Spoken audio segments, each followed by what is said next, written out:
Hello, everyone, and welcome to Emmanuel Unplugged, the fantastic podcast we have here for today. Our topic is actually going to be a very holly jolly one with Christmas coming up here, as you can see, festive shirt going on. And here, Pastor Andrew is going to be walking us through some of the questions that many people have. And if you don't know me, my name's Austin, and I'm just going to be kind of going through some of these and do my best to listen and not ask too many questions because I tend to do that sometimes. But we have a couple questions here. Everything from, is Christmas a pagan holiday, to, what is the kind of the view and the purpose of Santa Claus, and how, as Christians, should we tackle that?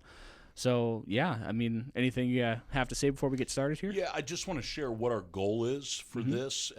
We understand that lots of families have different traditions, and we're not hung up on being legalistic, and we're not looking to judge a particular family and how they choose to celebrate. But what we want to do is we want to use the Word of God, and we're going to ask questions like, does the Bible specifically address these issues? And in areas maybe that it doesn't address it specifically, because last time I've read through this, it doesn't mention Santa throughout the Bible. I must have missed that one. Yeah, it's in there, Are I swear. there principles? Are there things that we can learn and apply to these questions? So I'm excited. We'll dive in, and I'll share some things. You'll share some things, and hopefully it'll be encouraging to folks. Yeah. So I'm, just kicking this off here. This is actually the most searched Christian question about Christmas. It shows up on TikTok, on YouTube Shorts. Everything, and their brother and their sister and their dog are talking about, is Christmas actually even a pagan holiday? And you hear all things high and low about how, what everything stands for and such. But what is kind of Scripture saying? Like, what can we look at as Christians and view this question as, and how can we tackle this? Every single year, whether it's Halloween, Easter, or Christmas, how often do our feeds get flooded with these little, whether it's reels to TikTok clips to these things of people telling us how evil and horrible the origins are, and you're worshiping the devil if you participate in any number of these activities. It's all over. It is definitely all over. And frankly, I just pray that Christians stop doing some of that kind of stuff, because it's actually really damaging, I think, in a lot of ways to faith. And so we're going to deal with these things. Just out the gate, I want to give a big picture to this. Okay. The Bible doesn't ever command us to celebrate. There's not this specific verse in here that says, hey, celebrate the birth of Jesus. And likewise, there's not one that forbids it. There's nothing in there that's going to tell us to do that. So what actually has happened is that Christians picked a date and created a celebration around it. And really, the whole point of this was to honor the incarnation of Christ. And I get it. There are some pushback that you'll see online all the time. Yes, and it's like, well, it's the winter solstice, and it's all these different pagan holidays and all of these different things. Gosh, Halloween was the worst. Shoot, what was that? Just over a month ago, just the feed was flooded with how you're worshiping Satan if somebody dresses up as a Power Ranger. Goodness gracious. Right, exactly. It was a lot. and unfortunately, what happens is it's because of similar dates or similar time frames. We've now associated those together and said this is what it is. And so there's just some things to know about even the early traditions that has taken place. So just the date, December 25th, for starters. Yeah. So why do we even choose that? Like, what's the purpose of 25th? Why not, the 23rd? Right, and that really is a question that a lot of people ask, and what they'll point to is, that's a pagan holiday. This is where it all originates from, and it's just not factually true. A lot of times people struggle with understanding where to get information from things. I've provided this. I brought this. I've shown this to lots of folks. It's a book by Ronald Hutton. It's The Stations of the Sun. It gives a lot of primary sources. Yeah. This is a good academic resource. So not a fun read, but maybe lots of information. Yeah, lots of great information. It's not going to be one that you're just like riveted by this, unless you're a nerd like some of us are. You'll love these things. But finding good information and not just TikTok and some of these things that are online to help us think through things. The reality is the decision to pick the 25th was a theological decision, not because they're trying to steal away worshipers of pagan holidays. So there's something that the Jewish people believed during this time about a prophet, that it's called the integral age. It's a theology that they had, that a prophet would die on the day that they were conceived. Oh, okay. And so this is the day that they were born. And so this is the idea, and they believe that Jesus died on March 25th. And when you add 9 months to that, yeah, it brings us to December 25th. Nothing to do with paganism whatsoever. Has to do with theological concepts. This is as early back as in the 200s. Tertullian talked about this. Okay. Augustine in the 300s talked about this. Easily 200 years before any pagan record or any information about pagans using it. So in actuality, pagans most likely co-opted a Christian celebration, and use that instead of the other way around that they claim. Because pagans is just the branch term for pretty much anything outside of the major religion of Christianity, right? Right, absolutely. So they came, I guess a good way of explaining, they came to us, we didn't come to them, so to speak. Right. Okay, I guess that makes sense then. Yeah, and so what's interesting too is Eastern Christianity, Eastern Orthodox, that's Western Christianity that believes Jesus died on March 25th. The Eastern Church says it's April 6th. And then if you take 9 months from there, you get January 6th, which is when the Eastern Church celebrates Christmas. Okay. It's the exact same principle that happens. That's why you see that, the difference in those two groups. But ultimately, when the world looks at it, I mean, when you look at the world around us, how do you think the world celebrates Christmas? With cards and presents. That's really it. For a while there, there was a running joke in my family about how Austin hates Christmas because I was always the person who was just like bah humbug. Not that I hated Christmas for what it was supposed to stand for, but what it stands for now. And I don't think it's a perfect example, but it's a very Hallmark holiday. Right. And I think we can forget where the roots are and what we're supposed to be celebrating. And I guess supposed to be celebrating is not even the correct term because, as we just discussed, it's not. We're not supposed to do it. Right. But I think it's a form of worship, if you do it right. And I don't think there's anything. I don't think there's anything even if you're not looking at it from a biblical perspective and you're not looking at it to celebrate the birth of Jesus. I can't find, and I was discussing this with Pastor Zach earlier. I can't find anything about Christmas that I would look at and say, "Yep, that's the devil." Yeah. The angel on the tree, "Yep, that's the devil." There's no point to it. Giving presents to somebody that I can't find a flaw in that would go against Christianity at all. So right.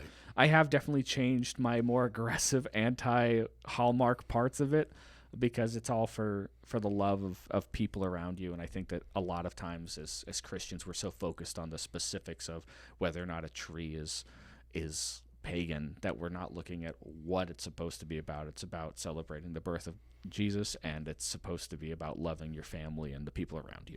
And I think that's a great way to really cap that off, mm-hmm. that's the purpose behind it. And so really, to sum up the question, is it pagan? That's really what the foundational question is. Right. No, not even remotely pagan.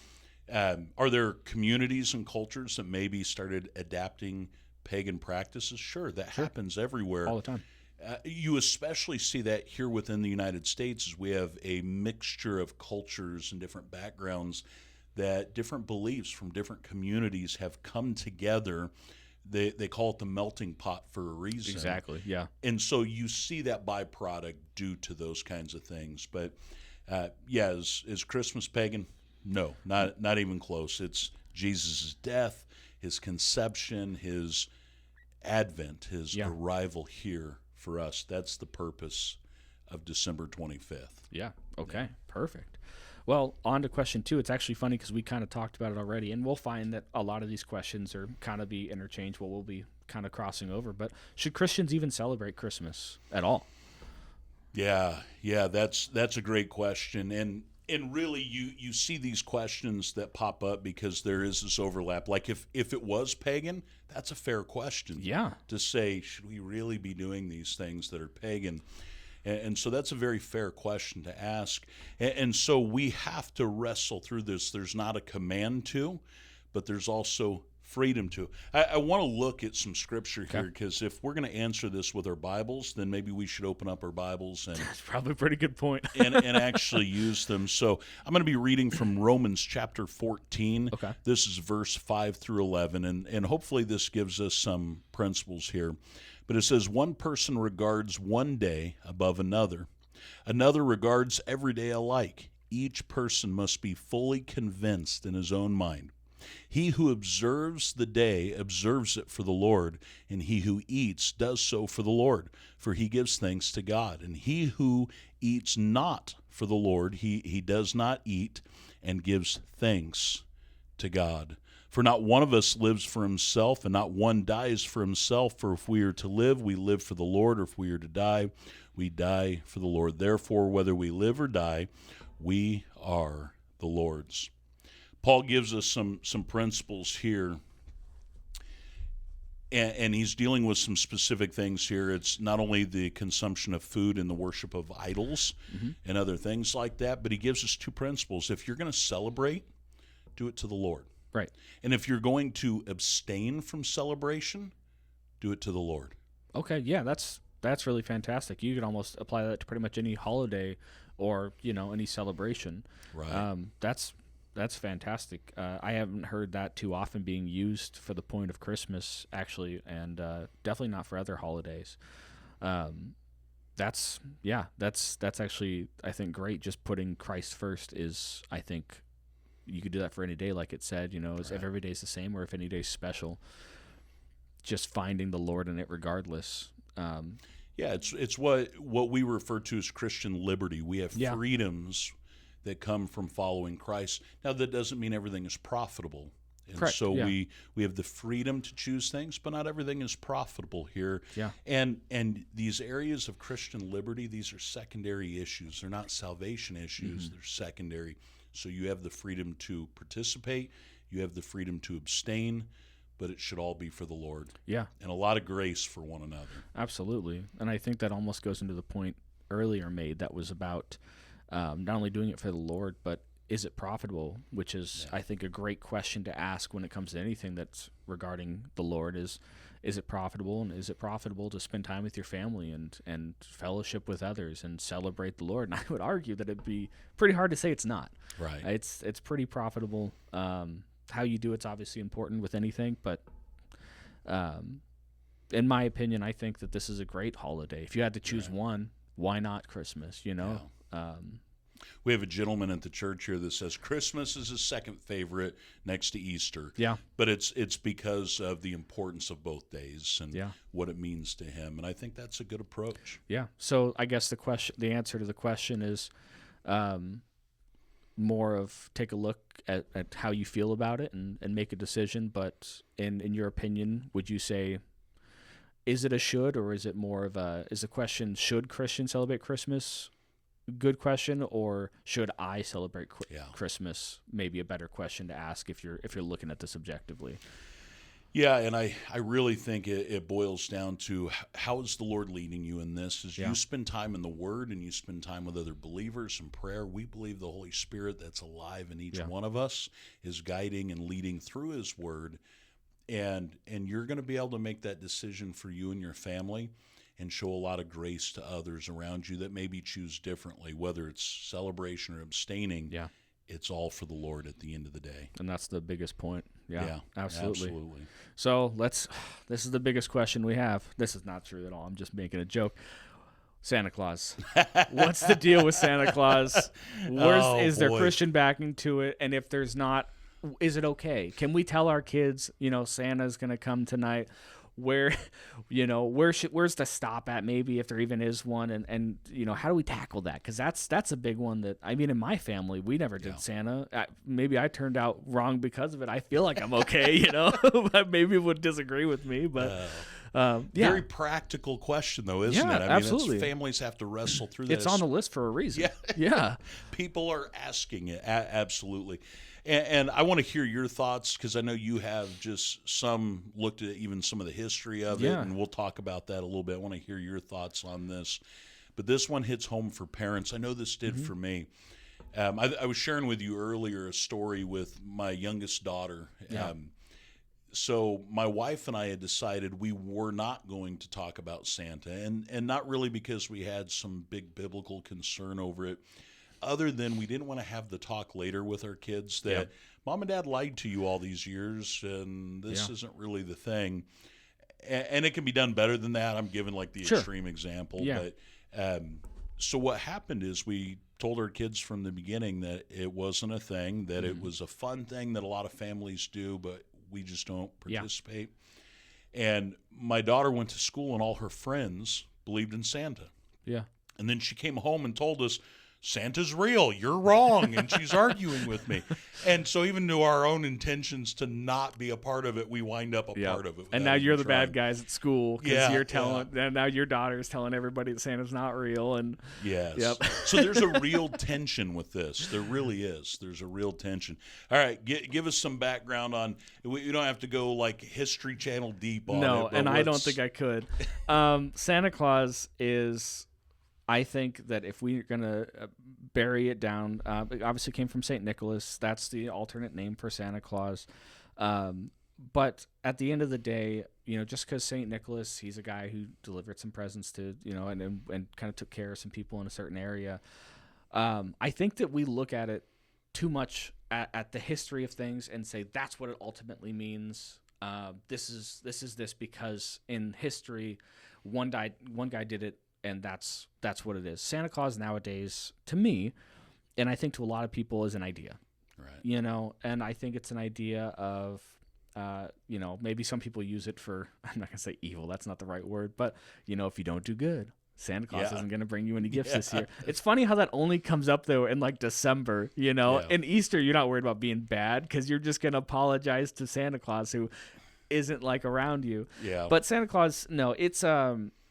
the history is that of still kindness. So even if you're looking back, if nothing else, it's kind of like celebrating a hero or celebrating somebody who did good one time. We elevate certain people because of the deeds they do. In Christianity, it's not about your works; it's about your faith. But there's a reason why we look up to these people because they're good examples. Right. We use Santa Claus as a good example, and I think that I remember reading one time that there was a family who would only give out very normal level gifts from Santa because they didn't want anybody else who was around them to say, well, why did Santa give you an Xbox when I got, a book?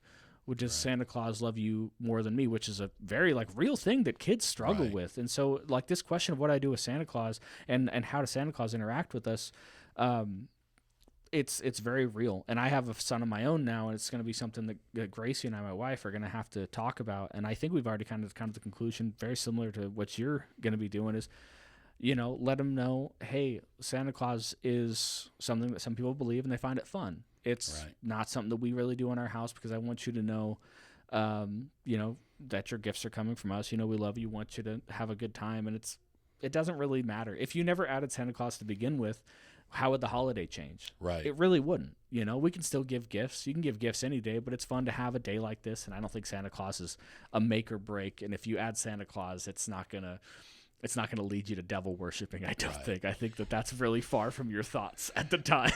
Yeah, and you're right. The origins of this is St. Nicholas. It becomes Santa, which is a cultural thing. That they actually believe most of it comes through the United States and advertising and short stories and things that Coca-Cola was not there at the time, I don't think. Yeah, well, yeah. And so one of the interesting, that was always one of my favorite stories about St. Nicholas, isn't even in his giving of gifts to children in his area, but he's a legitimate bishop for the region, and he was invited to a council where they were talking about a heresy. This is one of the myths that we don't know if true or not, but it's a fun myth. Sure. But St. Nicholas was angry at the man who was claiming a heresy against Christ and punched him. So that was St. Nicholas punched a heretic for saying heresies Merry about Christmas. Christ. Merry Is that Christmas. What, ho, ho, ho on his way out? And then obviously stories like that and really the good things he did. And then some of the cultural stuff with Santa Claus and the poems and the stories all got kind of co-opted into this mishmash of a character. It's just, at the end of the day, it's like your kids, going outside pretending they're a Jedi or something. Yeah. It's just fun. I've never honestly looked at it any other way than that. It's like reading a book, and like you can, like if you read like Lord of the Rings or anything like that, and that's a whole other topic. Some people don't like that, but a book that you read and you can see the character in it, and you're envisioning what this person's like. It's just a character. You're actually doing a great job of describing one of the approaches we can take. There are three basic approaches for us to take with this. Yeah. So one that's labeled the full imagination approach, which you just described. We do Santa for fun. We keep Christ central, but it's okay to have the stories. It's okay to do these things. And it's just kind of that approach of it's fun. It's a fun story. Yeah. The other is what's referred to as the redeemed approach, where they teach about the real St. Nicholas and they point and focus on Christ, and they just remove the cultural Santa Claus from the whole thing. Yeah. And then the third is the no Santa approach, where we just avoid Santa, we emphasize the truth, and keep the holiday focused on Christ alone. And so with those three approaches, is there a right or wrong? I don't think there is. No, I think honestly, it's one of those things where the only one where you can't come back from is the third one. Yeah. You say Santa Claus isn't real, and I don't think your kids are going to all of a sudden believe you one way or another. And I'm not so worried about maybe the trust issues parts, because I'm sure that you lied to your kids a couple times to keep them safe. But I mean, Santa Claus it's fun. I think that's a good way of looking at it. Here's the 3 points, and is anyone wrong or right? It's really up to the parents generally, And there's not a biblical thing that's gonna like, hey, you can't do this, you can. It's we just need to be honest with our kids, with one another, be clear about it, keep Christ at the center. The Bible doesn't say imagination or pretend play is not allowed. There's nothing that says that. But parents should avoid deceiving kids. That's a pretty biblical concept that we should have. And so many Christian families will just acknowledge that Santa is a fun story and they enjoy it. They'll say things like Jesus is real, but Santa is pretend. Yeah. And we celebrate because Jesus came into the world. So So on that, since we see that Santa Claus is kind of a tradition, kind of like the trees, the lights, and such. Right. Are there traditions that are biblical? Is something that we can look at? The first thing I think of, and I know I brought it up earlier, is like the angel or the star. Is that like an idea that came from Christianity then, or? Yeah, these are great questions that when we're dealing with the traditions, because we listen. That's one of them that I have in my notes that I want to talk about. It's the Christmas tree in general. Yeah. But we have things like the nativity scenes, the Christmas trees, gift giving, Christmas music, all kinds of things that we have. And each family has their own unique things. Like in our community, we have a particular neighborhood that puts on a spectacular, all the houses are decked out at Candy Cane Lane.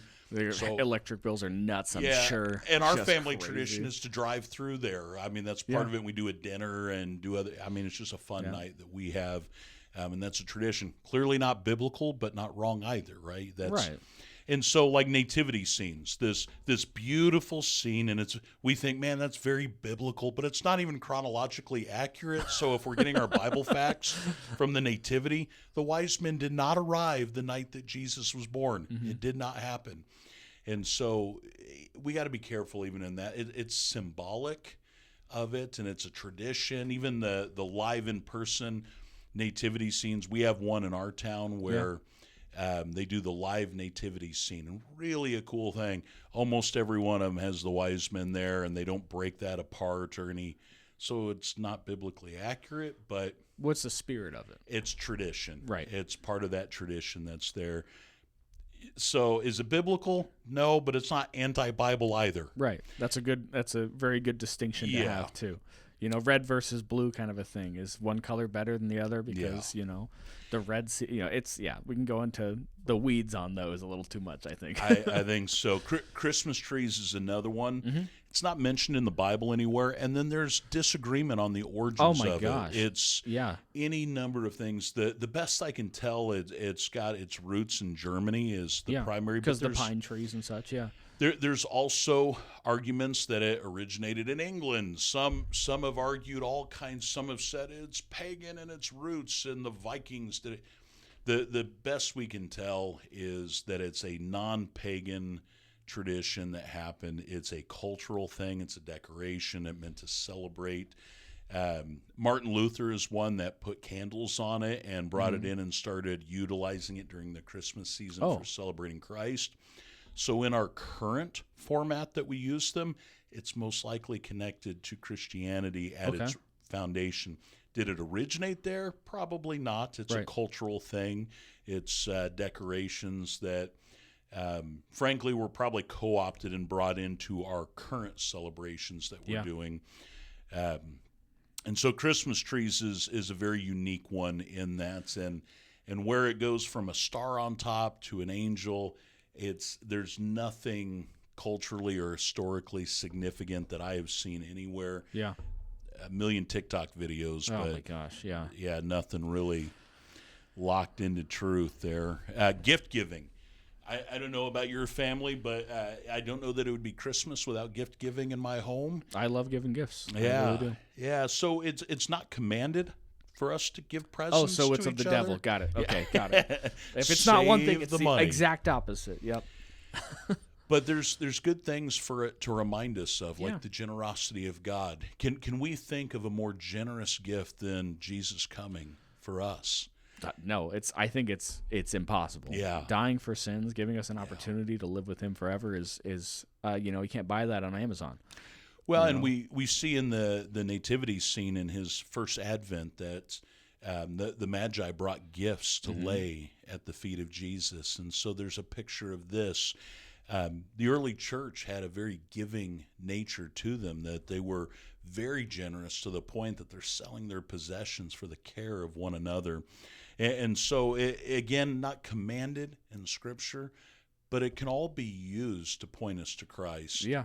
So I think it's important. Now, I will say this, though. Christmas music, we think of that one, that's not a biblical thing. And while there is cultural Christmas music that's not necessarily biblical, Christmas music in and of itself is, in a sense, and that's because it's worship. Right.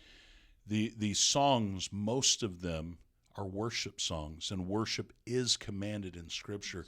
We're called to sing songs and hymns, and this should be part of what we do. And so we use tools that aren't commanded, like church services, like a Christmas Eve service, candlelights services, full Advent times where it's every week in December we're going through the Advent season.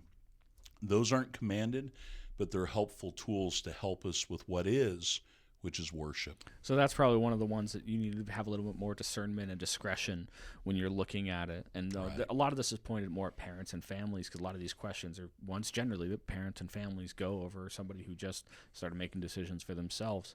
So the idea of, and I know that worship music and worshiping in general is something that, scholars and the laymen alike tend to argue and disagree on. So would you say that that's probably one of the ones that, if nothing else, maybe keep your eye on a little bit more than everything else? Because gift giving, and trees and such, pretty small potatoes in comparison to maybe the way that you decide to worship the holiday. Because that's really what it is you're worshiping the holiday, and what's the center focus of that? Right. I think that's a great way of wording it. It's about worship, and what is the object of our worship? Is it family? Yeah. Is it gifts? Is it? It's a new iPhone. That's all it is. The newest stuff. Or is it Jesus? Yeah. And when we're singing songs like Silent Night, are we worshiping, or do we just really like Christmas songs? Yeah, and that's important. The heart will determine a lot of those things. Yeah, I'm sensing a theme here a little bit. Yeah. We're on to, this is the last major question that we had here. And this is something I brought up earlier. It's the reason why I, kind of had a little bit of a history in my family, is the commercialization of Christmas, the Hallmark holiday part of it. And like I said, I stuck my nose up at it for a while there, because I was I hated, and hate might be a little bit of a strong word. But there was a lot of things I didn't like about the holiday. I don't like how millions and billions of Hallmark movies come out with the same plot and the same, generic, handsome looking fella who's in a small town and blah blah. It's the same thing. And I look at that and I'm like, what are we doing? But then I look at it again and I see what's the spirit behind it? You know, it's another thing where is it necessarily good or is it necessarily bad, or does it not really fall into a specific category and it's kind of just off to the side of just filler, if that makes sense. And I think that's probably the word I'd use is lots of filler that's in Christmas, you know? Yeah. I think that's a good thing. And what does it do? It distracts us. Yeah. It's I used to say this about Christmas, and it's a sad confession, but my favorite part of Christmas was when it was over. It was just done because we would have gotten along great. Yeah, it wasn't about family. Yeah. It became about gifts and other things. Yeah. And so having a reset was super healthy for my family and for us to kind of refocus on what it was about. Hallmark movies, they're cheesy and annoying. They're nothing. My wife loves them. It's whatever. But they're not evil. They're not wrong. But when our hearts are in the wrong place, it can completely change. And so even though I don't want it to be overly commercialized, my heart was in the wrong place because I was just waiting for it to be over. Same. Instead of worshiping. Yeah. And so some of the ways that we've helped combat this commercialism that does impact is we do limit our spending. It's not about crazy amounts of money on gifts and other things. We do gifts to love our family and to do those things, but that's not what it's about. And so we've chosen to be more generous with other things, giving to people in need. We do an angel tree at the church where we impact a person in the community. We do Operation Christmas Child boxes. Yeah, we got to do that for the first time. That was really cool. Yeah, and so we choose to spend I actually give my children money to buy gifts to do those things. Yeah. And we do small things for each other, but we rather be generous with other people during this time. And so we prioritize generosity over being consumers. Yeah. And that's a big challenge for us. I think for all of us, we choose simple traditions that focus on our immediate family, but even more importantly on Christ. We practice family worship during this time, giving to others in need. But ultimately, because Christmas is just go, go, go, parties and oh my gosh, yeah, all of these things. So instead, we just slow down. Yeah, I know that one of the big problems I had is how much I thought of it as, well, I'm not going to have any money in January, you know? And it's not the direction that we need to be going with it. I'm very fortunate that my wife's such a strong Christian woman because she could care less. Now, she'll say that at least. She wants, it's not about what I give her. It's about showing that I thought of something for her. You know, I'm very fortunate because I could have married somebody who was very materialistic, although I'm sure we would have crossed that bridge much earlier in our relationship. But, so there's the recognition. We can't just push that aside. It's definitely commercialized. There's a lot of it that's commercialized. So I guess the question on this, since we've discussed kind of how should we respond to it then? Like what's like, even from let's point at it because we've been doing a lot of from the parents' perspective. How would you, as a parent, and you've talked a little bit about how you want to give gifts and you want to like make it, more about other people. What advice, I guess, would you give to somebody who was, maybe has a younger family and is looking at this and saying, man, I'm really tired of having to spend a ton of money. I feel like I have to pull out a loan to get presents. What would be some advice for somebody like that to help them to maybe view it as in a different way? Yeah, there's a couple of things. One is set these standards early with your family. The younger your kids are, you have a young son now at home. He doesn't know any differently at this point. You can set these patterns now where we're not going to be a family that's opening $500, $600, $700, $1,000 of stuff on Christmas that they're going to forget about in a month or 2 months or whatever, and you can make it about something different. Yeah. Choosing a service project, way to serve other people. Whether it's through serving through a local food bank or at the Salvation Army or Operation Christmas Child, any number of things, finding a project to serve and to do, and slowing down, saying no to things and stressors. we have this thing that we think we have to say yes because we have family in our lives, and it's family. You can't say no to family. Yeah. And my question is, why not? Yeah. When family behaves badly, Yeah. don't invite them in. If you have a family member that comes over for Christmas and causes problems, don't invite them. You can say no to people, and you can say, we're not going to do these things. And one of the greatest things that freed my family is there was certain expectations that we felt, even if they weren't communicated, we felt we had to be at certain places, like for Christmas Eve or whatever. And when my kids were younger, I finally just said, no, we're going to be home. And we'll get together at some point. We'll celebrate with you guys, but my family needs to rest. Yeah. And it's about us and resting and focusing on Christ.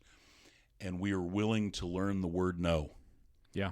And that's a hard one for a lot of people. No is seen as almost a bad word. Yeah. I know I've had conversations about that too, and I won't go off into the weeds about that, but you're right. No is not a bad word. It's just no. Yeah. Those are the top 5 questions that were found to be asked by mainly Christians, a lot of them. Some of them, honestly, probably from atheists as well, and those who are non-believers or even part of different religious structures. Just to kind of summarize a little bit, what do you think if one or two things that people would take from this to summarize these, 5 questions into some main points, what would be something you'd say? Just the one-line things. Is it pagan? No. Just simply, should Christians celebrate it? You can. Yep. You don't have to. You have the freedom to celebrate or not. What about Santa? Use wisdom. Mm-hmm. Keep Jesus the central focus. And are traditions biblical? Only if they point to Christ. Right. Other than that, it's just cultural. And is Christmas too commercial? Often it is, and it can be, but we can intentionally slow down the process and focus on something other than that. Yeah. And we just have to be intentional in those things. Yeah. It's interesting. Maybe one of these days we'll actually go over some of these things a little more in depth, like St. Nicholas or, how to really disciple through Christmas. I know that we've had conversations outside of this about some other things, and you had alluded to the timeline and the nativity. Some people, I know I've never really even thought about when the wise men showed up, so that's definitely something to look at for the future. So at the end of the day, I guess a lot of this is using biblical wisdom to point yourself in the right direction. As far as Christmas goes, there's nothing inherently wrong with a lot of the things, but if you feel like something's off, there's people in your life. I hope that there are, and if not, there's always a church nearby. That's the blessing of being in America, is that a lot of times there's always somebody nearby to help. Reach out, definitely ask questions, and at the end of the day, the Bible's the ultimate truth. So if it's not in there, if it points away from it, probably don't do it. Yeah, absolutely. And we love hearing from people. So if folks have questions, or even if there's family traditions that you guys participate in that you want to share, that's something you enjoy. I love it. Share it with us. Share what these traditions are. Send in your questions. Let us know different topics you want to hear from. Yep. And we'll answer questions to the best of our ability. And absolutely. Well, thanks everybody for listening in or watching, if you're watching us on YouTube or whatnot. And have a blessed day, and thanks for being here.